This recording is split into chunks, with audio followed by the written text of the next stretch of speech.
이진우의 손에 잡히는 경제.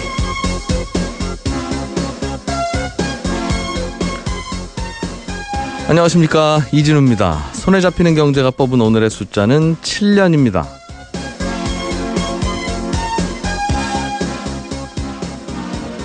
한국은행이 결국 이겼다고 해야 될까요? 올해 국내 총생산, 즉 경제 성장률 전망에 대해서 그동안 한국은행과 다른 연구기관들은 전망이 서로 좀 엇갈렸습니다.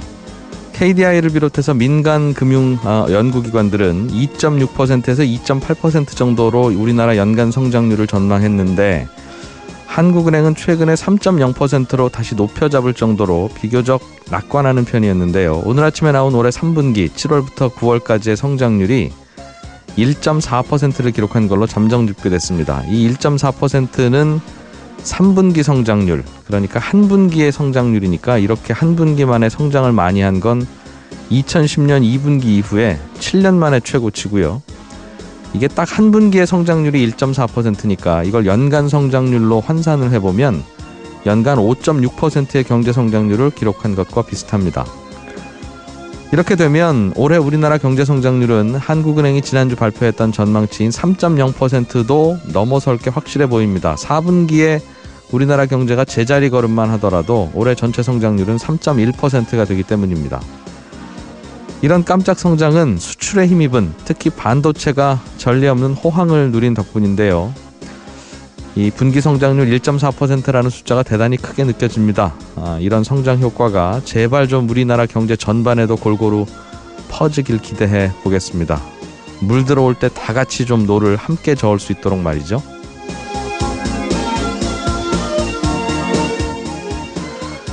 예, 10월 26일 손에 잡히는 경제입니다. 며칠 전에 정부가 발표한 가계부채 대책이 부동산 시장에는 어떤 영향을 줄지, 오늘은 부동산 시장 전문가 한 분 모시고 이런저런 얘기 나눠보겠습니다. 한 청취자께서 오피스텔을 한 채 사서 임대 주려고 하는데 이럴 때 임대사업자로 꼭 등록을 해야 되나요? 이런 질문 주셨는데요. 이 질문은 친절한 경제 코너에서 풀어드리겠고요. 050으로 시작하는 안심번호의 요금 구조에 대해서도 자세하게 좀 알아보겠습니다. 광고 듣고 오늘 순서 시작하겠습니다.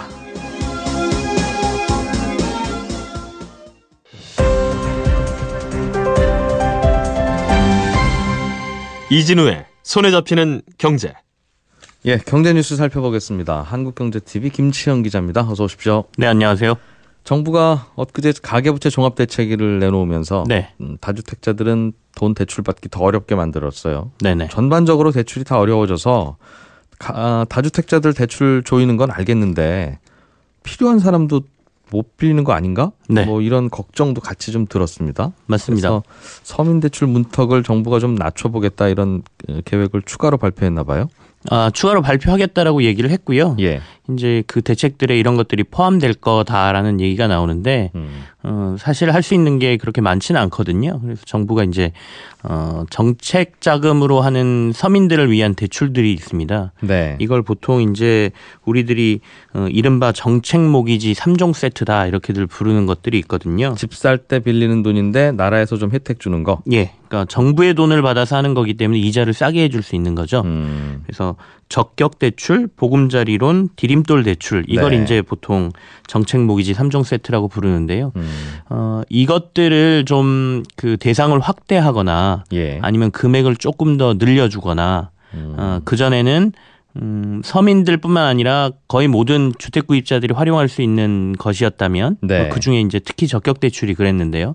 이것들은 서민들을 위하는 쪽으로 좀 자격 제한을 둔다거나 이런 식으로 해서 아까 말씀하신 것처럼 돈이 좀 있어서 부동산으로 투자를 해서 돈을 벌겠다는 사람들한테는 돈을 줄 옥죄지만 예. 이런 분들에게는 충분히 정책 자금을 활용해서 집 한 채 정도 사는 거는 은행에서 돈 빌려서 할 수 있도록 하겠다는 게 정부의 생각인 것 같고요. 예. 이것들을 이제 추가 대책을 내놓을 때 아마도 포함해서 할 것으로 예상이 되고 있습니다. 대출받기 쉬워지는 게 있다고 하니까 그게 좀 귀가 솔깃할 것 같으니 그 얘기부터 좀 들어보죠.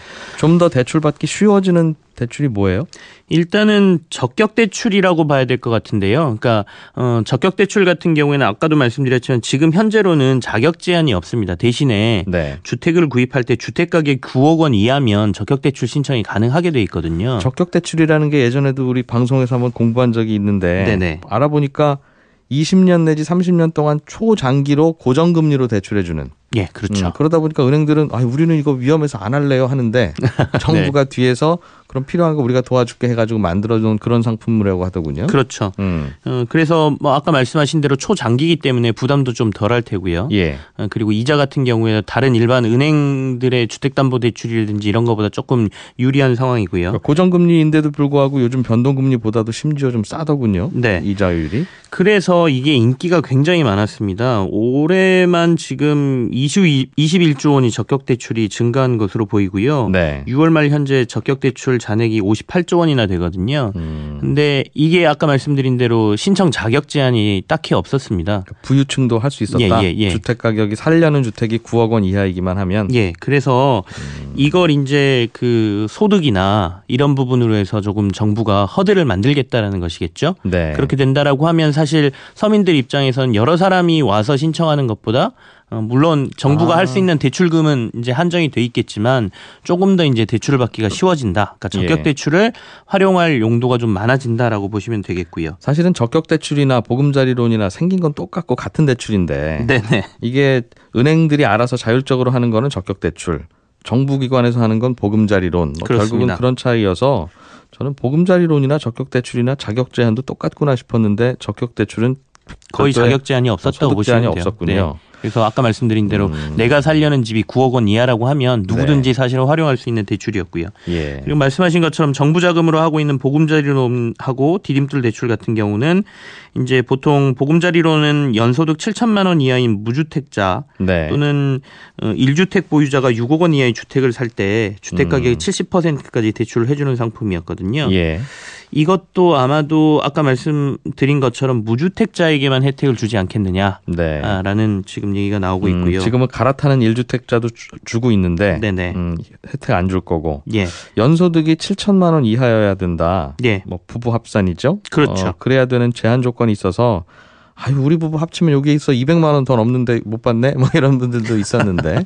그건 뭐 조건이기 때문에 사실은 뭐 그걸 뭐 플러스 마이너스 10% 해주겠다 이렇게는 나오진 않을 것 같은데요. 네. 이 조건 자체도 조금 올라갈 가능성도 있습니다. 완화될 가능성이 있다. 완화될 가능성도 있습니다. 그래서 예. 이 세 개 아까 말씀드린 정책 모기지 세 개를 잘 활용해서 서민들은 조금 내 집 마련하는 데 있어서 도움을 주려고 정부가 추가 대책을 고민하고 있다 이렇게 보시면 될 것 같습니다.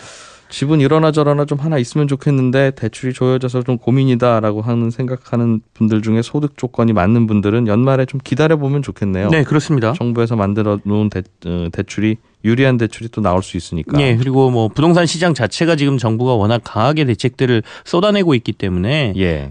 가격이나 이런 부분에 있어서도 지금 조금 다들 관망하는 모양새거든요. 그래서 정부의 추가 대책이 나오고 만약에 아까 말씀드린 대로 자격 조건이나 이런 것들이 조금 완화된다라고 하면 예. 훨씬 저리의 자금을 정부 정책 자금을 받아서 집을 또 구입할 수 있기 때문에 조금 더 기다려 보시는 게 맞을 것 할 같습니다. 수도 있을 것이고 내년 4월 이후에는 양도소득세도 더 높아지니까 네. 2개, 3개 주택 갖고 있는 분들 입장에서는 그분들은 4월 이전에 팔 가능성도 꽤 있어 보이니 그렇다면 뭐 매물도 많이 나오겠죠. 그러게요. 그때를 노리는 매수자가 많지 않았으면 좋겠습니다. 예.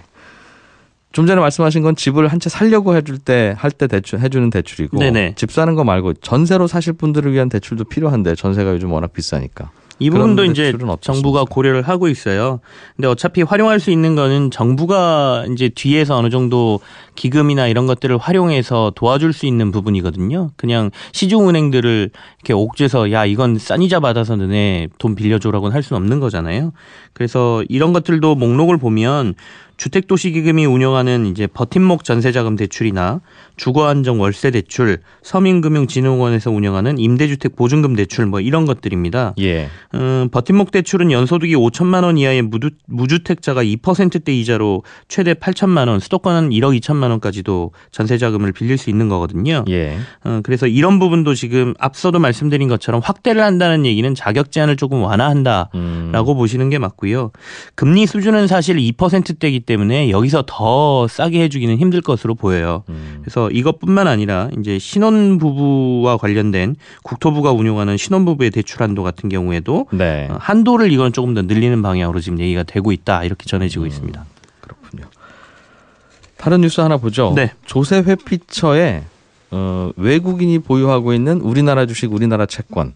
조세 네. 회피처라고 하면 저기 뭐 케이만 군도, 뭐 룩셈부르크 이런 데가 유명한 것 같은데. 네, 그렇습니다. 그런 쪽에서 있는 투자자들 중에 우리나라 주식 갖고 있는 걸 세보면 136조 원이나 되더라. 이런 통계가 나왔습니까? 이게 이제 더불어민주당의 박광원 의원실에서 자료를 분석해가지고 내놓은 건데요. 그래서 예. 어제 이것들이 뉴스에 좀 많이 나왔습니다. 현재 우리나라 주식하고 채권을 외국인이 보유한 규모가 지금 700조 원 정도로 파악이 되고 있는데요. 다 합치면. 예. 예. 이 중에 외국인 투자자는 주식은 한 600조 원, 네. 그다음에 채권은 한 100조 원 조금 더 가지고 있습니다. 어쨌든 이걸 국적별로 이렇게 확인을 해보니 네. 뭐 미국도 있고 뭐 영국도 있고 일본도 있고 다양한데 예. 앞서 말씀드린 것처럼 흔히 말하는 조세회피 지역에서 투자된 규모가 136조 원이더라. 그래서 전체 외국인이 투자한 국적별로 아까 700조라고 했으니까요. 예. 거기로 보면 한 20% 정도가 조세회피 지역에서 들어왔더라. 이거 좀 문제가 있는 거 아니냐. 좀 눈여겨 관찰해야 된다. 이런 얘기를 이제 박광원 의원이 한 것이죠. 예. 근데 이제 앞서도 말씀드린 것처럼 조세 회피 지역이라는 데 있는 자금을 무조건 다 투기 자금이라고 보기에는 조금 애매한 부분이 있어요. 이분들이 이 조세 회피 지역에 사는 주민들은 아닐 텐데, 예를 들면 케이만 군도에서 만든 뭐 펀드가 우리나라에 투자했으면 네네. 그 펀드 매니저가 케이만 군도에서 먹고 사는 분은 아닐 가능성이 높지 않습니까? 그럼요. 네. 예. 그런데 여기에다가 근거지를 만들고 나는 여기서 왔습니다라고 신고하는 이유가 네. 있을 텐데요. 그게 뭐예요? 그건 이제 펀드라고 하는 게 특히 이제 사모펀드 같은, 그러니까 여러 명이 아니고 다중이 돈을 모아서 하는 게 아니고 네. 적은 사람들이 돈을 모아서 하는 펀드들 같은 경우에는 수익을 최대한으로 올리는 걸 목적으로 하거든요. 네. 그렇다 보면 나가는 비용도 줄여야 되는 거죠. 예. 그러면 이제 어디다 돈을 갖고 있든지 회사를 설립하든지 상관없이 투자는 전 세계에 할 수 있는 거기 때문에 이왕이면 조건이 좋은 곳에 가서 이 펀드를 설립합니다. 세금 적겠다는 예, 곳에서? 이게 굳이 아까 말씀드린 투기 세력 뭐 이들뿐만 아니라 일반적인 글로벌 금융 회사들이 대부분 그렇게 하거든요. 그래서 예. 대표적인 곳이 이제 유럽에는 룩셈부르크라는 곳이고요. 여기는 이제 대부분 금융사들이 이 흔히 말하는 페이퍼 컴퍼니나 펀드를 거기다 설립을 하고, 우리나라도 가끔 보면 우리나라 펀드가 외국에 수출됐어요라는 기사가 나와요. 예. 그 기사를 자세히 읽어보시면 뭐 예를 들어 뭐 M사가 유럽에 자기 펀드를 수출을 했는데 그 펀드를 룩셈부르크에 설정을 했다라는 얘기가 나옵니다. 유럽은 유럽 나라 어느 곳에서든 펀드를 설립을 하면 유럽 전체에서 팔 수가 있거든요. 예. EU 뭐 경제동맹 같은 게 맺어져 있어서 그래서 지금 박광원 의원이 얘기한 의도는 충분히 이해는 가는데 거기에 있는 136조를 마치 우리나라 시장을 다 흔드는 투기 세력이 투자하는 것처럼 보고 있다면 그거는 조금 오해가 있지 않느냐. 그중에 물론 일부 자금은 투기 세력도 있겠지만 대부분은 그런 글로벌 펀드들이 우리나라에 투자하는 자금이 많을 것이다. 이렇게 보고 있습니다. 이게 그래서 이 탈세하고 절세가 우리가 많이 보면 애매한 영역에 있는 경우가 꽤 있지 않습니까? 네, 그렇습니다. 조세 회피 지역도 그런 것 같아요. 그러니까 사실 우리가 제조업들 같은 경우에 외국 기업들 우리나라에서 투자하세요. 그래서 뭐 지역 뭐 특별 지역으로 해주고요. 우리나라도 외국인 예. 투자 유치하려면 뭐도 깎아주고 예, 뭐도 세금도 혜택도 깎아주고 주고. 그러는 거잖아요. 예. 근데 그런 거기서 만든 상품을 그러면 해외에다 판다 그래서 그 사람들이 잘못된 거라고 말하지 않는 것처럼 금융도 비슷하거든요. 돈이라는 거를 상품이라고 생각하신다면 우리 이거 다 혜택 줄 테니까 여기 와서 너네 뭐 금융 투자도 하고 회사도 설립해. 그걸로 이 나라는 돈을 벌고 있는 것이죠. 예. 자, 삼성전자가 역대 최대 규모의 주주 환원 정책에 나선다고 발표를 했는데 주주에게 환원하는 방식이라면 일단 배당해 주는 방법이 그렇죠. 있을 것이고 자사주를 시장에서 사서 소각하는 것도 주주들에게는 맞습니다. 뭔가가 예. 도움이 되는 것들인데 이런 걸 지금도 해오고 있는데 더 하겠다는 겁니까? 네. 이게 두 가지가 가장 대표적인 거죠. 회사가 돈을 벌어서 이익을 내면 일부는 이제 재투자를 당연히 해야 될 테고요. 회사를 발전시켜야 되니까. 네. 그리고 혹시 모르니까 남은 현금 중에 일부는 회사에 남겨둡니다. 그리고 이제 남은 현금을 주주들에게 투자해줘서 감사합니다. 회사가 이만큼 벌었으니 예. 나눠드릴게요. 그래서 현금을 주는 거는 배당이고요. 주식을 사들여서 소각을 하면 주식 가치가 올라가게 돼 있거든요. 남은 예. 주식 가치가. 네. 그래서 그걸 이제 주식 매입 소각이라고 얘기하는데 삼성전자가 올해 연초에 이미 거의 9조 원에 가까운 돈을 투입해서 자사주를 사들이고 소각을 하겠다라고 발표를 했어요. 그리고 한 3차에 걸쳐서 했고요. 최근 7월에서 10월 사이에도 한 2조 원 정도의 자사주를 사서 네. 아직 소각은 안 했는데 이것도 소각을 할 거다라고 얘기를 했거든요. 근데 이제 오는 31일 날 삼성전자 이사회가 있는데 여기에서 앞으로 3년 동안 이런 주주 환원 정책을 더 강력하게 펼칠 거다라는 내용을 논의하고 발표할 거다라는 내용이 지금 전해지고 있는 것이죠. 예. 그래서 앞으로 삼성전자가 더욱더 주주들을 위한 이 친화 정책이라고 하는 주주 환원 정책을 더 강하게 펼칠 가능성이 높아졌다. 이렇게 보고 있습니다. 삼성전자가 회사에 현금이 10조 원이 있으면 이거를 주주들에게 환원할 방법은 10조 원을 배당하는 방법. 그죠. 돈으로 나눠주는 거죠. 1번이고 네. 2번은 10조 원어치의 주식을 삼성전자 주식을 시장에서 사서 네.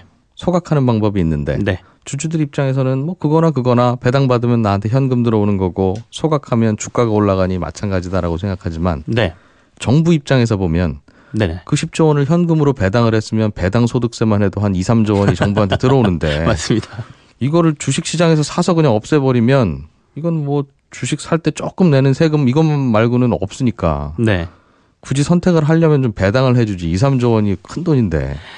이 삼성전자 그런 그래서 생각을 했어요. 왜 이렇게 하느냐의 예. 문제가 좀 있는데요. 고민들을 나름 회사의 전략이거든요. 소각을 하는 이유는 말씀드린 대로 이제 그런 부분이 있는 것 같아요. 배당과 관련된 세금을 좀 줄이겠다라는 의도도 있고 예. 또 하나는 이렇게 하면 대주주의 지분율은 올라가게 돼 있습니다. 그래서 앞으로 대주주가 회사를 경영하는 데 있어서 안정적인 경영권을 확보하기 위해서 주주 환원 정책 플러스 예. 이런 것들을 같이 하면서 이미지 좋게 하고 본인들도 이득을 찾는 뭐 일석이조의 효과를 노리고 있다 이렇게 봐야겠죠. 대주주한테 현금으로 배당한 후에 대주주가 그 돈으로 주식 사시면 되는데 그럴 경우에는 주식 살 때 수수료와 세금을 대주주가 내고 네, 회사가 자사주를 소각하면 그 세금은 회사가 내고 예, 그 차이도 있겠네요. 맞습니다. 자사주는 못 사게 하고 반드시 배당으로만 해야 되겠다는 바보 같은 생각도 좀 드네요. 한국경제TV 김치영 기자였습니다. 고맙습니다. 네, 감사합니다. 알아야 될 것들 많이 안내를 해주고 눈높이에 딱 맞는 만인의 경제 과외 선생님. 다음 순서는 친절한 경제입니다. 예, 청취자 윤화영 씨가요. 저희 손경제 방송을 들으시다가 방송에서 우리나라는 상가나 오피스텔은 월세 받는 분이 임대사업자 등록을 의무적으로 다 해야 되는데 주택은 꼭 그 임대사업자 등록 안 해도 되고 뭐 해도 되고 그런 상황이다 이런 말씀을 저희가 드렸더니 그 내용을 들으시고 이상하다. 얼마 전에 오피스텔 분양받으러 갔더니 거기에서는 임대사업자 등록을 해도 되고 안 해도 된다고 하던데 누구 말이 맞아요? 이런 질문을 다시 주셨어요. 결론부터 말씀드리면 그 오피스텔을 주거용으로 임대하시는 경우는 사업자 등록을 하셔도 되고 안 하셔도 됩니다. 그러니까 주거용 오피스텔은 우리나라의 일반 아파트나 뭐 단독주택이나 빌라나 다가구 이런 거하고 똑같이 취급하거든요. 그런데 우리나라는 아파트나 빌라는 뭐 연간 2천만 원 이하의 임대소득은 아직 과세를 안 하니까 주거용 오피스텔도 마찬가지로 그 영역에 포함됩니다. 그러니까 그냥 주거용 오피스텔은 아직 임대사업자 등록을 꼭 안 해도 되는 그런 상황입니다. 다만 업무용 오피스텔은 꼭 하셔야 되고 안 하시면 월세 받기 자체가 어렵습니다. 업무용 오피스텔은 사업하시는 분한테 빌려주는 거기 때문에 월세 받으면 부가세를 받고 사업 세금 계산서도 내주고 해야 되거든요. 그런 상황이고 그럼 사업자 등록을 만약 하려면 주택이라도 주택임대사업자로 등록할 수도 있고 주택이 아닌 경우에는 일반 임대사업자로 등록할 수도 있게 되는데 이건 그럼 둘 중에 뭘로 하는 게 좋으냐 이런 질문도 가끔 보내주시는데요. 이것도 뭐 꼭 뭐가 더 좋고 나쁜 게 없습니다. 각자의 입장과 계획에 따라서 다릅니다. 주택임대사업자는 말 그대로 그 오피스텔을 주택으로 임대하는 경우인데요. 방금 임대사업자 등록을 꼭 안 해도 된다고 말씀드렸는데 그 말은 해도 된다는 말이잖아요. 만약 하게 되면 재산세를 좀 깎아줍니다. 하지만 단점도 있는데 5년은 반드시 보유하면서 임대를 놓으셔야지 중간에 파시면 안 됩니다. 그리고 만약 임대사업을 하게 되면 이제 세입자가 전입신고를 할 수도 있고 전세로도 잘 나가고 그래서 임차인 구하기는 조금 좀 쉬워지는 방법이 있고요. 반면 일반 임대사업자는 오피스텔을 사무실로 임대할 계획인 경우에 적당한데 사무실이니까 전입신고는 안 되고 또 월세에 부가세를 10%로 붙여서 받아야 돼서 사업하는 분들에게만 임대가 가능합니다. 그런 단점이 있는 반면에 일반 임대사업자로 등록을 하겠다고 하면 오피스텔 분양받을 때 분양가의 10%를 깎아줍니다. 그러니까 오피스텔 파는 회사가 깎아주는 게 아니라 오피스텔 분양받으면 거기에 부가세 10%가 늘 붙어 있는데요. 그러니까 1억짜리 오피스텔은 1,000만 원 정도의 부가세가 붙어 있는 건데 그 부가세를 안 내셔도 됩니다. 그러니까 10%를 싸게 분양받을 수 있으니까 나는 일반 임대사업자로 할까? 이런 고민들을 하시는 분들도 꽤 있죠. 다만 그렇게 하고 나면 이제 월세를 받을 때는 월세에다 별도로 부가가치세 10%를 붙여서 받아야 하는 그런 차이가 있습니다. 결국 그 동네는 주거용 오피스텔이 잘 나가는지 사무실용으로 잘 나가는지 그거를 확인해보고 결정하시는 수밖에 없겠습니다. 친절한 경제였습니다. 손에 잡히는 경제.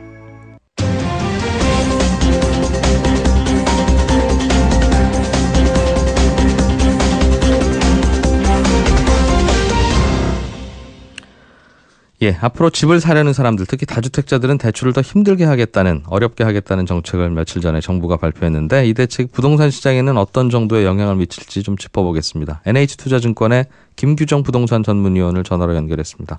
안녕하십니까? 네, 안녕하세요. 예, 항상 저희가 이런 좀 애매한 문제 있을 때만 인터뷰를 청합니다. 네. 이게 정부가 전체적으로 대출을 줄이니까 대출 줄이는데 부동산 시장에 호재일 가능성은 없는데 그렇죠. 이제 문제는 어느 정도 악재일 것이냐가 이제 그걸 좀 가늠해 보고 싶은 거 아니겠습니까?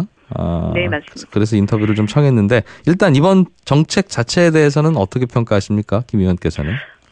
내용 자체는 그동안 정부가 언급해온 내용들 또 예측하셨던 내용 수준을 정리한 거라고 판단이 되고요. 예상하지 못했던 충격이 가해질 만한 새로운 내용이 많이 더해진 것은 아니어서 예. 실제로 발표 직후에 당장 부동산 시장 수요자들의 반응도 그렇게 크게 움직이거나 요동치는 것 같지는 않습니다. 근데 말씀하신 것처럼 부동산 주택 시장에 영향을 줄 수 있는 중요한 대출 관련된 정책이기는 해서 저희 예상으로는 내년 1분기 시작되면서 내년 시장에서는 좀 영향력이 강해지지 않을까라고 보고 있습니다. 그 말은 내년 되면 집값 조금 더 떨어질 수도 있다 이런 말로 들리는데 그 말이에요? 네, 맞습니다. 일단 이번에 발표된 가계부채 대책 핵심 내용인 신DTI 시행이 1월부터고 예. 기준금리 인상 시기가 좀 도래하고 있는 상황에서 연말이나 연초에 금리 인상이 본격화되는 시기도 맞물려 있고요. 네. 또 파리 대책에 따른 다주택자 양도세 규제, 양도세 중과 문제 시행이 4월부터니까 내년 4월? 예. 예, 1분기에는 아무래도 좀 처분 물건을 내놓으실 수도 있고 이런 규제들 시기가 좀 맞물리다 보니까 아무래도 1분기에는 당장 체감하시지 못하는 이런 여러 가지 규제들의 효과가 나타나면서 매물도 좀 늘어나고 가격도 조금씩 이제 하락하지 않을까라고 예상을 하고 있습니다. 그런 게 뻔히 보이는데도 아직은 아니고 1분기가 돼야 썰렁해질 것 같다는 말은 지금 먼저 파시려는 분은 아직은 많지는 않다는 뜻입니까? 그런 상황이 올 네. 걸까 1분기에 뻔하면 11월이나 12월에 매물 내놓으시는 게 나을 것도 같은데. 근데 아직은 이제 수요시장의 움직임이나 가격 조절 폭이 얼마나 될지 또 예. 후속으로 정부가 내놓을 이제 다주택자 규제나 이런 것들이 아직은 확실치 않은 부분들이 있다 보니까 매수자는 물론이고 매도자들도 좀 더 시장을 지켜보고 매각식이나 이런 걸 정하겠다라는 이제 전략들을 가지고 계시고요. 예. 실제 지금 주택 거래 시장에 매물이 거의 나와 있지 않습니다. 아직 다주택자들의 처분 매물이 나오는 상황도 아니고 가격도 일부 상품 지역을 제외하고서는 굉장히 안정적이어서 당장 움직임이 나타나지는 않을 것 같습니다. 그러나 내년이 되면 대출 받기도 올해보다 더 어려워질 것이고 살려는 분들 입장에서는 팔려는 분들 그렇죠. 입장에서는 분위기 더 좋지 않으면 가능하면 4월 이전에 파는 게 낫다고 하니 그때 팔아볼까 하는 생각이 더 들 수도 있고 그렇다는 뜻이네요. 알겠습니다. 혹시 이번 대책 보시면서 이런 것도 좀 들어갔으면 좋을 텐데 아쉽다 하는 부분은 없었어요? 네, 뭐 전반적으로 시장이 좀 안정적인 상황이기 때문에 규제 자체가 뭐 이렇게 강력하게 나온 상황은 아닌데요. 동시에 또 대출이 실제로 어려워지면서 내 집 마련이 더 어려울 수 있는 일반 서민층이나 실수요자 지원책이 같이 나오지 않아서 좀 아쉽다라는 지적들은 좀 있는 것 같습니다. 저도 마찬가지고요. 예. 네. 그런 내용은 연내 내놓을 예정인 주거복지 로드맵에서 뭐 공급 계획이라던가 추가 지원 계획이라던가 이런 것들을 더 내놓는다고 하니까 예. 좀 지켜봐야 될 것 같고요. 일단은 뭐 세부적인 기준이나 뭐 이런 것들이 확정되지 않은 부분이 아직은 많아서 예를 들어 뭐 신 DTI의 적용 세부적인 요건이라던가 뭐 DSR의 적용 비율 부분이라던가 이런 것들은 앞으로 좀 정할 부분이 많이 남아 있어서 네. 그런 것들 때문에 아무래도 수요자들이 또 투자자들도 이번 대책에 따라서 뭔가 빨리 의사결정을 하기는 좀 어렵지 않았나라는 생각들이 좀 듭니다. 그러네요. 저희도 엊그제 정부 관계자를 인터뷰로 연결해서 그 질문 똑같은 질문 드렸어요. 새로 집을 마련하려고 하는 무주택자 입장에서는 더 좋아진 게 없지 않느냐. 이분들을 좀 지원을 해야 그래도 집을 좀 사시지 이런 말씀을 드렸더니 하시는 말씀이 이번 대책으로 집값이 좀 내려가면 그거 자체가 그분들에게 혜택 아니겠습니까? 이런 정도로 말씀 주시더군요. 뭐 일리가 없지는 않은 대답으로 들었습니다. 이번 대책으로 갭 투자가 줄어들 거라는 전망도 있던데 갭 투자라고 하면 전세 끼고 집 사는 거 아니겠습니까? 네, 맞습니다. 그런데 그게 왜 줄어요? 그건 대출 규제하고는 아무 관계가 없어 보이기도 하는데 그 사이에 대출 받을 일이 없잖아요. 갭 투자는? 실제로 파리 대책 전까지 8월 초반까지도 갭 투자가 굉장히 성행을 하다가 예. 대책 이후에는 다소 주춤한 모습인데요. 아무래도 최근에 전세금도 입주량 때문에 좀 안정적이고 집값도 좀 정체돼 있다 보니까 아무래도 좀 관망세와 함께 갭 투자가 좀 줄어들어 있는 것 같습니다. 근데 이번 대책이 나오고 나서 대출이 어려워지면 특히 이제 규제가 집중되지 않은 다주택자를 제외한 무주택자들 같은 경우에는 오히려 전세보증금을 이용해서 내 집 마련을 하려는 생각들을 하시지 않을까라는 전망들도 있습니다. 그러면 사실은 뭐 무리한 투기적 수요는 아니지만 내 집 마련을 갭 투자 방식을 활용해서 하시는 분들이 생길 수도 있다라는 건데요. 네. 이런 부분들에서는 어쨌든 당분간 전세 가격이 안정적일 거다. 그리고 집값이 많이 오르지 않을 수 있다라는 점 때문에 예전만큼 성행하지는 않을 겁니다. 근데 갭 투자 형식의 내 집 마련을 고민하는 실수요자들 나올 수 있기 때문에 결국에는 정부가 주거복지 로드맵에서 공급 계획이라던가 재정 지원이라던가 이런 거를 원하는 만큼 늘려줘야만 그런 네. 방식을 사용하지 않고 내 집 마련을 하게 되는 것이 아닐까라고 생각을 해서 다들 좀 지금 주거복지 로드맵에서 어떤 지원이 더 나올 건가를 기다리고 있는 상황입니다. 그렇군요. 갭 투자 방식의 내 집 마련이라고 하는 건 전세 끼고 일단 집을 사놓고 나는 거기에 일단 전세 꼈으니까 못 살고 그렇죠. 그렇지만 다른 내 집은 있으니까 거주를 일단 하셔야 잡아놓고 되고. 나중에 그 전세금 저축으로 모아서 혹은 대출 받아서 들어가는 방식. 그렇죠. 자금이 모일 때까지 기다리시는데 전체적으로 무주택자분들이 아직 집값에 크게 하락할 거다라는 생각들을 안 가지시고 내 집 마련 고민을 하고 계신 상황이어서 예. 실질적인 대출 지원이 충분하지 않으면 전세 낀 내 집 마련을 하시고 자금이 모일 때까지는 또 딴 곳에서 거주하시면서 대응하시게 될 가능성도 남아 알겠습니다. 있습니다. 예. 조금 어려운 질문이지만 하나 좀 드려볼게요. 내년 1분기 이후에는 집값이 좀 떨어질 가능성도 있다고 말씀 주셨는데 어느 정도 떨어질 것 같습니까? 큰 폭은 아닐 것 같습니다. 지금 전반적으로 뭐 경제 상황이라던가 뭐 이런 것들은 주택 투자나 뭐 주거 비용 증가나 이런 거에 또 영향을 줄 만한 상황이어서 예. 특히 이번 3분기 또 저희 경제 성장률 수치도 예상보다는 좀 좋게 나오고 있는 내수나 추경의 효과 같은 것들이 나타나고 있는 상황이다 보니까 크게 악화될 것 같지는 않은데 다만 내부적으로는 1분기부터 이제 본격화되는 파리 대책 후속 조치들, 뭐 재건축 규제라던가 세금 중과라던가 그리고 예. 또 신DTI 시행이라던가 이런 것들이 겹쳐지면서 일정 부분의 조정은 좀 불가피해 보입니다. 조정이라고 표현하시는 거 보니까 정말 많이는 안 내릴 거라고 보시는 봐요. 예, 크게는 아니고 좀 하향 안정세 정도로 유지가 될 것 같고요. 예.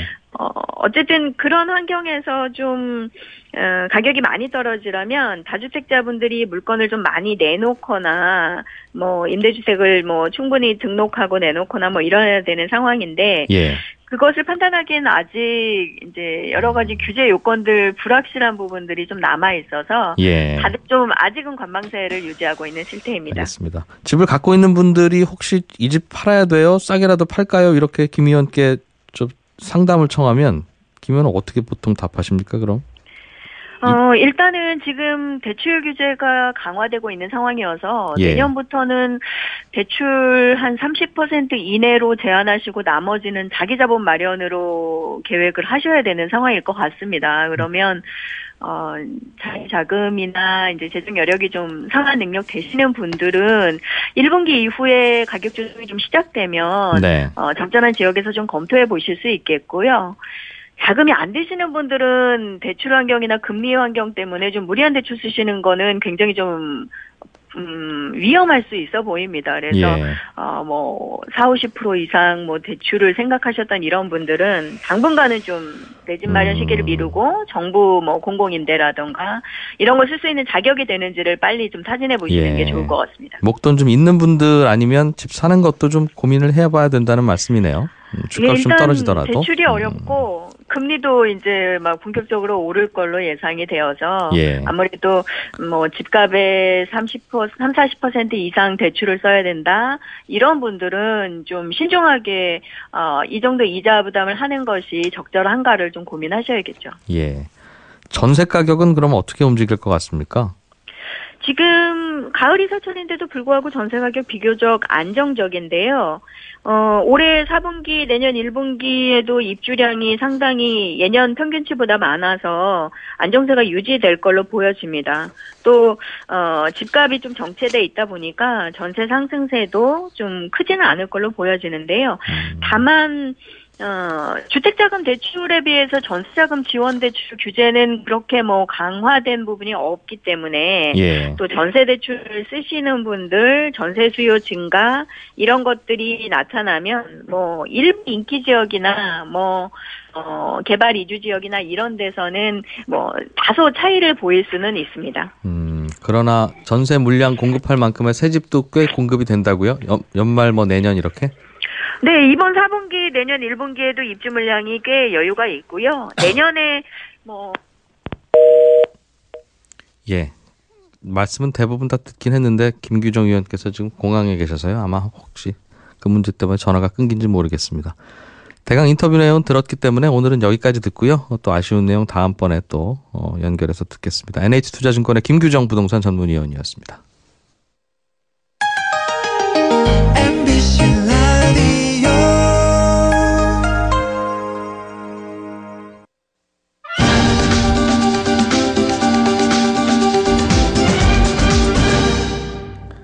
인터넷으로 물건을 주문하고 받을 때 택배기사님께 내 전화번호를 알려드려야 되겠죠? 그런데 뭐 모르는 분한테 개인 전화번호 알려주는 게 좀 마음이 깨름칙하면 050으로 시작되는 일회용 전화번호를 쓰기도 합니다. 그런데 이 일회용 전화번호로 택배기사님들이 전화를 하면 이 통화요금을 택배기사님들은 무슨 요금제를 선택하신 분들과 무관하게 꽤 많은 통화요금을 내야 한다는군요. 그래서 이게 국정감사에서도 지적이 되고 있습니다.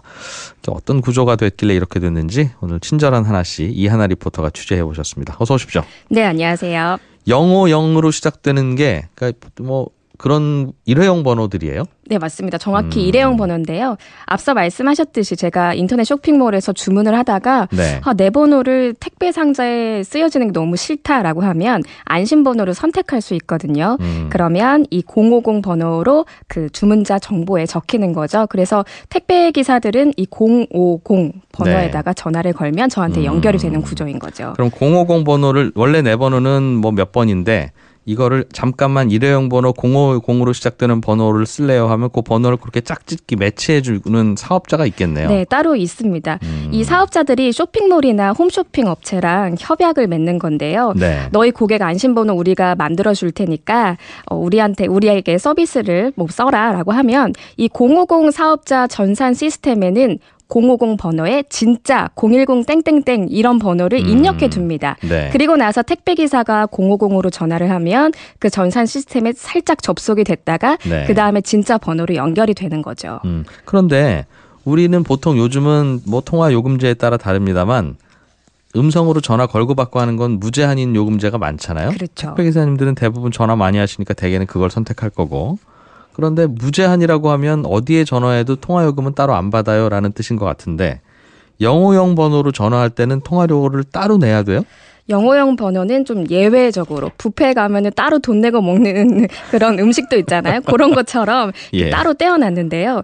구조를 좀 찬찬히 살펴보면요. 예. 일단은 일반적인 통화는 우리나라는 일단 전화 거는 사람이 돈을 내는 거잖아요. 네. 예를 들면 SK텔레콤 쓰는 철수가 KT를 쓰는 영희한테 전화를 하면 철수가 돈 내죠. 네, 그래서 철수가 가입한 이동통신사 SK텔레콤이 돈을 돈 벌죠. 다 가져가죠. 예. 그럼 KT는 아니 기껏 망 만들어서 연결해줬는데 우리는 한 푼도 못 받아? 이런 억울할 수 있겠죠. 그거야 영희가 철수한테 전화할 일도 또 혹시 있지 않겠니? 그렇죠. 뭐 이런. 그렇죠. 서로 오고 가고 이러는 네. 게 거의 비슷하다라는 거예요. 아. 그래서 전화를 걸면 한 예. 100원 정도를 내게 되는데요. 네. 전화를 받게끔 만들어준 KT도 한 30원 정도를 가져가고 뒤에서 정산을 예. 한다는 거죠? 근데 이게 오고 가는 게 비슷하니까 뭐 어차피 무제한 통화를 해도 손해보는 건 아니다라는 판단에서 무제한 통화를 가능하게 해뒀는데요. 네. 하지만 이 영어형 번호는 제3자가 아까 낀다고 말씀드렸잖아요. 네, 사업자가. 네. 예. 근데 KT인 제가 영어형 번호로 전화를 걸었다라고 예. 하면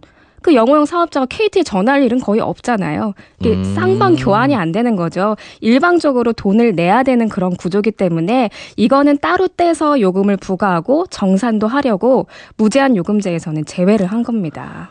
아, 그러면 예를 들면 제가 예를 들면 KT를 쓰는데 네. 영어형 번호로 전화를 했으면 예를 들면 제가 택배기사라고 하고 고객 전화가 영어형으로 시작돼서 영어형으로 시작되는 번호로 전화를 하면 영어형 사업자한테 네. 제 가입 이동통신회사인 KT가 돈을 줘야 되는군요. 그렇죠. 이게 접속료랑 서비스 개발비 아. 등등을 포함해서 한 30원 정도를 따로 떼줘야 되거든요. 예전 같으면 내가 한 통에 뭐 50원이면 60원씩 이렇게 통화요금을 냈으니까 네. KT는 그 돈 받아서 그 사람한테 주면 되니 아무 문제가 없었는데 지금은 통화가 무제한이니 네, 그렇죠. 아 이게 옛날에 얘기했던 유료 전화하고 똑같은 거군요. 그렇죠. 뭐 날씨 정보 들으시면 그렇죠. 1분에 500원 뭐 네. 이런 거 했던 똑같은 구조입니다. 그러면 통신사 입장에서는 영어형 번호를 예를 들면 제가 하루에 100통을 걸면 영어형 사업자한테 100통에 해당하는 전화요금을 KT 사업든 SKT든 내줘야 되니까 그렇죠. 아 이거는 무제한으로 못하겠다 이 말이군요. 엄청 전화를 걸 수도 있으니까요. 그럼 예. 손해보는 구조가 될 수도 있고요. 야 이게 통신사 입장도 이해가 가고 그런데 그럼 택배하는 분들은 대부분 영어형으로 전화를 많이 표기했을 테고 어쩔 수 없이 전화를 해야 되는데 네. 이거는 방법이 없습니까? 이게 일단은 정작 050 안심 서비스를 제공하겠다는 쇼핑몰이나 홈쇼핑에서는 네. 그 050 번호 사업자랑 계약을 맺을 때 예. 한 푼도 비용을 내지 않거든요. 저는 심지어는 리베이트도 받을 것 같아요. 그렇죠. 맞습니다. 우리한테 그런- 연결하는 바람에 당신들이 돈 벌지 않니? 이런 네. 식으로. 국감에서 그런 지적도 이번에 네. 있었습니다. 그렇기 때문에 이런 쇼핑몰이나 홈쇼핑에서도 좀 부담을 해야 경감되지 않겠느냐라는 지적도 있고요. 일부 통신사에서는 대리기사나 택배기사 등이 네. 그 050 번호를 쓰면 예. 3,000원만 한 달에 내면 300분은 무료로 통화할 수 있게 제공하는 그런 부가가치 서비스도 있거든요. 예. 근데 사실 그 가입하는 절차도 까다롭고 300분 며칠이면 다 쓴다라는 지적도 있어서 네. 이건 어느 한쪽이 잘못했다라고 하기보단 좀 구조를 들여봐야 할 필요가 있을 것 같습니다. 영어형 번호를 쓰면 고객도 편리하고 고객이 네. 편리하니 쇼핑몰도 좋고 다 좋은데 다 좋으면 누군가가 그 돈을 내야 되는데 그렇죠. 그 돈을 누가 낼 거냐라고 하면 배달받는 고객도 안 내고 그렇죠. 물건 파는 쇼핑몰도 안 되니 중간에서 연결해 주시는 택배기사님이 그럼 내세요. 이런 구조네요. 그렇죠. 이게 수혜자 원칙인데 수혜자를 누구로 할지는 좀 애매한 상황인 겁니다. 택배기사도 물론 뭐 수요자라고 할 수는 있을 텐데 네. 그보다는 수혜자 3자가 모여서 좀 합의를 봐야 될 것 같습니다. 그렇습니다. 예, 그런 구조였군요. 이하나 리포터였습니다. 고맙습니다. 네, 고맙습니다. 예, 조금 전에 말씀드린 영어용 번호 이외에도 1577, 1588 이런 번호도 별도로 통화요금이 부과된다고 합니다. 무제한 통화라고 안심하시는 분들은 알아두셔야 되겠습니다. 손에 잡히는 경제 지금까지 이진우였고요. 내일 오전 11시 10분에 다시 오겠습니다. 함께해 주신 여러분 고맙습니다.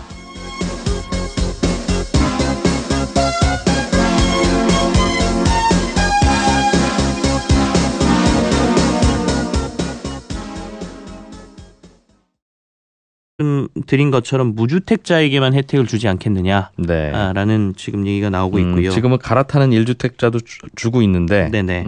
혜택 안 줄 거고 예. 연소득이 7천만 원 이하여야 된다. 예. 뭐 부부 합산이죠. 그렇죠. 그래야 되는 제한 조건이 있어서 아유 우리 부부 합치면 여기에 있어 200만 원 더 넘는데 못 받네. 뭐 이런 분들도 있었는데. 그건 뭐 조건이기 때문에 사실은 뭐 그걸 뭐 플러스 마이너스 10% 해주겠다 이렇게는 나오진 않을 것 같은데요. 네. 이 조건 자체도 조금 올라갈 가능성도 있습니다. 완화될 가능성이 있다. 완화될 가능성도 있습니다. 그래서 예. 이 세 개 아까 말씀드린 정책 모기지 세 개를 잘 활용해서 서민들은 조금 내 집 마련하는 데 있어서 도움을 주려고 정부가 추가 대책을 고민하고 있다 이렇게 보시면 될 것 같습니다. 집은 이러나 저러나 좀 하나 있으면 좋겠는데 대출이 조여져서 좀 고민이다라고 생각하는 분들 중에 소득 조건이 맞는 분들은 연말에 좀 기다려보면 좋겠네요. 네, 그렇습니다. 정부에서 만들어 놓은 대출이 유리한 대출이 또 나올 수 있으니까. 네, 그리고 뭐 부동산 시장 자체가 지금 정부가 워낙 강하게 대책들을 쏟아내고 있기 때문에 예. 가격이나 이런 부분에 있어서도 지금 조금 다들 관망하는 모양새거든요. 그래서 정부의 추가 대책이 나오고 만약에 아까 말씀드린 대로 자격 조건이나 이런 것들이 조금 완화된다라고 하면 예. 훨씬 저리의 자금을 정부 정책 자금을 받아서 집을 또 구입할 수 있기 때문에 조금 더 기다려 보시는 게 맞을 것 그럴 같습니다. 수도 있을 것이고 내년 4월 이후에는 양도소득세도 더 높아지니까 네. 2개, 3개 주택 갖고 있는 분들 입장에서는 그분들은 4월 이전에 팔 가능성도 꽤 있어 보이니 그렇다면 뭐 매물도 많이 나오겠죠. 그러게요. 그때를 노리는 매수자가 많지 않았으면 좋겠습니다. 예. 좀 전에 말씀하신 건 집을 한 채 살려고 할 때 해주는 대출이고 네네. 집 사는 거 말고 전세로 사실 분들을 위한 대출도 필요한데 전세가 요즘 워낙 비싸니까. 이 부분도 그런 이제 대출은 어떻습니까? 정부가 고려를 하고 있어요. 근데 어차피 활용할 수 있는 거는 정부가 이제 뒤에서 어느 정도 기금이나 이런 것들을 활용해서 도와줄 수 있는 부분이거든요. 그냥 시중은행들을 이렇게 옥죄서 야 이건 싼 이자 받아서 너네 돈 빌려줘라고는 할 수는 없는 거잖아요.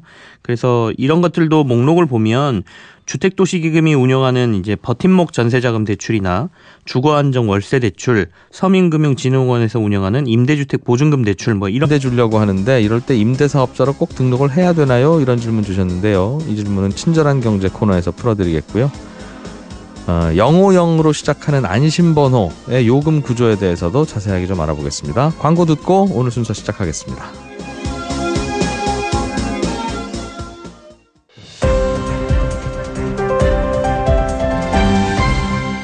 이진우의 손에 잡히는 경제.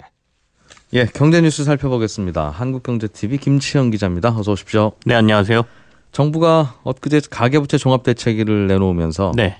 다주택자들은 돈 대출 받기 더 어렵게 만들었어요. 네네. 전반적으로 대출이 다 어려워져서 다주택자들 대출 조이는 건 알겠는데 필요한 사람도 못 빌리는 거 아닌가? 네. 뭐 이런 걱정도 같이 좀 들었습니다. 맞습니다. 그래서 서민대출 문턱을 정부가 좀 낮춰보겠다 이런 계획을 추가로 발표했나 봐요.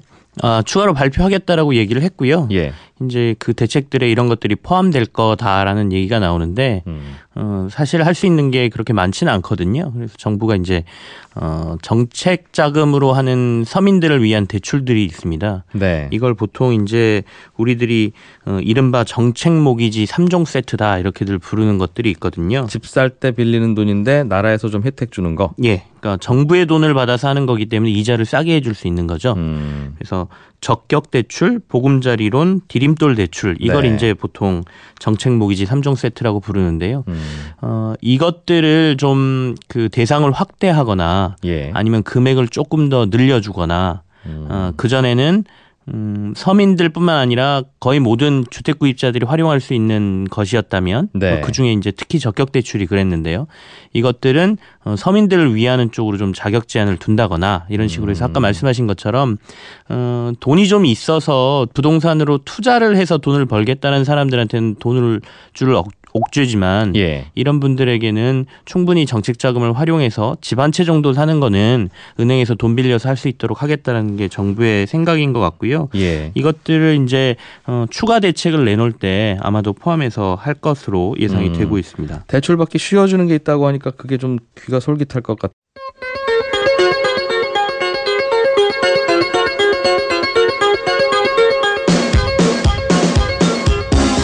이진우의 손에 잡히는 경제.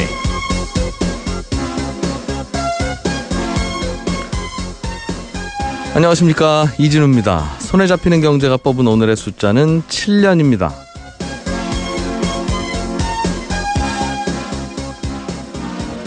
한국은행이 결국 이겼다고 해야 될까요? 올해 국내 총생산, 즉 경제 성장률 전망에 대해서 그동안 한국은행과 다른 연구기관들은 전망이 서로 좀 엇갈렸습니다. KDI를 비롯해서 민간 금융 연구기관들은 2.6%에서 2.8% 정도로 우리나라 연간 성장률을 전망했는데 한국은행은 최근에 3.0%로 다시 높여잡을 정도로 비교적 낙관하는 편이었는데요. 오늘 아침에 나온 올해 3분기 7월부터 9월까지의 성장률이 1.4%를 기록한 걸로 잠정 집계됐습니다. 이 1.4%는 3분기 성장률, 그러니까 한 분기의 성장률이니까 이렇게 한 분기 만에 성장을 많이 한 건 2010년 2분기 이후에 7년 만에 최고치고요. 이게 딱 한 분기의 성장률이 1.4%니까 이걸 연간 성장률로 환산을 해보면 연간 5.6%의 경제 성장률을 기록한 것과 비슷합니다. 이렇게 되면 올해 우리나라 경제 성장률은 한국은행이 지난주 발표했던 전망치인 3.0%도 넘어설 게 확실해 보입니다. 4분기에 우리나라 경제가 제자리 걸음만 하더라도 올해 전체 성장률은 3.1%가 되기 때문입니다. 이런 깜짝 성장은 수출에 힘입은 특히 반도체가 전례 없는 호황을 누린 덕분인데요. 이 분기 성장률 1.4%라는 숫자가 대단히 크게 느껴집니다. 이런 성장 효과가 제발 좀 우리나라 경제 전반에도 골고루 퍼지길 기대해 보겠습니다. 물 들어올 때 다 같이 좀 노를 함께 저을 수 있도록 말이죠.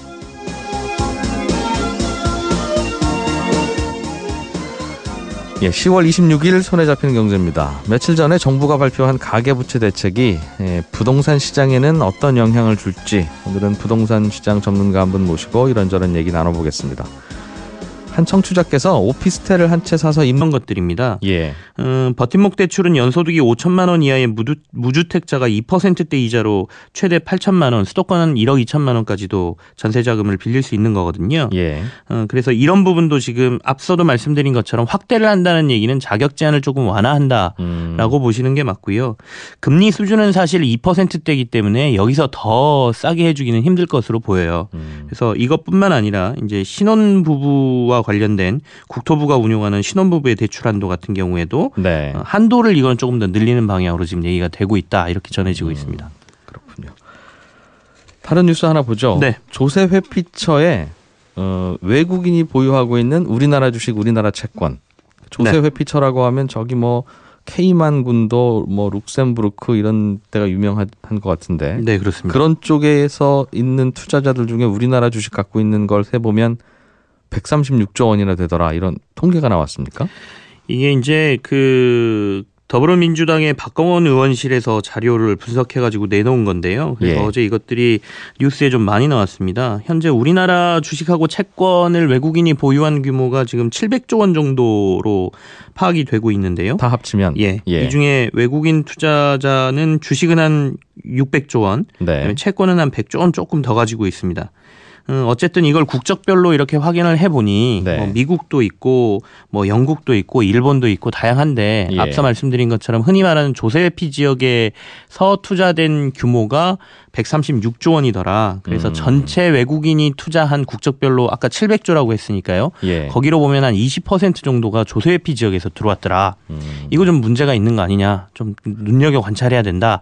이런 얘기를 이제 박광원 의원이 한 것이죠. 예. 근데 이제 그 앞서도 말씀드린 것처럼 조세 회피 지역이라는 데 있는 자금을 무조건 다 투기 자금이라고 보기에는 조금 애매한 부분이 있어요. 이분들이 이 조세 회피 지역에 사는 주민들은 아닐 텐데 예를 들면 케이만 군도에서 만든 뭐 펀드가 우리나라에 투자했으면 네네. 그 펀드 매니저가 케이만 군도에서 먹고 사는 분은 아닐 가능성이 높지 않습니까? 그럼요. 네. 예. 그런데 여기에다가 근거지를 만들고 나는 여기서 왔습니다 라고 신고하는 이유가 있으니 그 얘기부터 좀 들어보죠. 좀 더 대출받기 쉬워지는 대출이 뭐예요?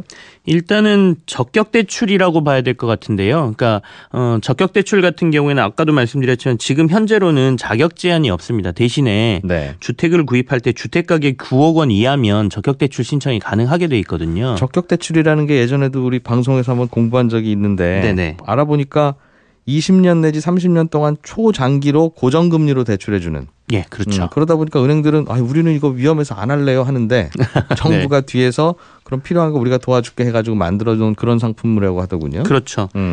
그래서 뭐 아까 말씀하신 대로 초장기이기 때문에 부담도 좀 덜할 테고요. 예. 그리고 이자 같은 경우에는 다른 일반 은행들의 주택담보대출이라든지 이런 것보다 조금 유리한 상황이고요. 그러니까 고정금리인데도 불구하고 요즘 변동금리보다도 심지어 좀 싸더군요. 네. 이자율이. 그래서 이게 인기가 굉장히 많았습니다. 올해만 지금 21조 원이 적격 대출이 증가한 것으로 보이고요. 네. 6월 말 현재 적격 대출 잔액이 58조 원이나 되거든요. 근데 이게 아까 말씀드린 대로 신청 자격 제한이 딱히 없었습니다. 부유층도 할 수 있었다. 예. 주택 가격이 살려는 주택이 9억 원 이하이기만 하면. 예. 그래서 이걸 이제 그 소득이나 이런 부분으로 해서 조금 정부가 허들을 만들겠다라는 것이겠죠. 네. 그렇게 된다라고 하면 사실 서민들 입장에서는 여러 사람이 와서 신청하는 것보다 물론 정부가 할 수 있는 대출금은 이제 한정이 돼 있겠지만 조금 더 이제 대출을 받기가 쉬워진다. 그러니까 적격 대출을 활용할 용도가 좀 많아진다라고 보시면 되겠고요. 사실은 적격 대출이나 보금자리론이나 생긴 건 똑같고 같은 대출인데 네네. 이게 은행들이 알아서 자율적으로 하는 거는 적격 대출, 정부기관에서 하는 건 보금자리론. 결국은 그런 차이여서 저는 보금자리론이나 적격 대출이나 자격 제한도 똑같구나 싶었는데 적격 대출은 거의 자격 제한이 없었다고 보시면 돼요. 없었군요. 네. 그래서 아까 말씀드린 대로 내가 살려는 집이 9억 원 이하라고 하면 누구든지 사실은 활용할 수 있는 대출이었고요. 예. 그리고 말씀하신 것처럼 정부 자금으로 하고 있는 보금자리론하고 디딤돌 대출 같은 경우는 이제 보통 보금자리론은 연소득 7천만 원 이하인 무주택자 또는 1주택 보유자가 6억 원 이하의 주택을 살 때 주택 가격의 70%까지 대출을 해주는 상품이었거든요. 예. 이것도 아마도 아까 말씀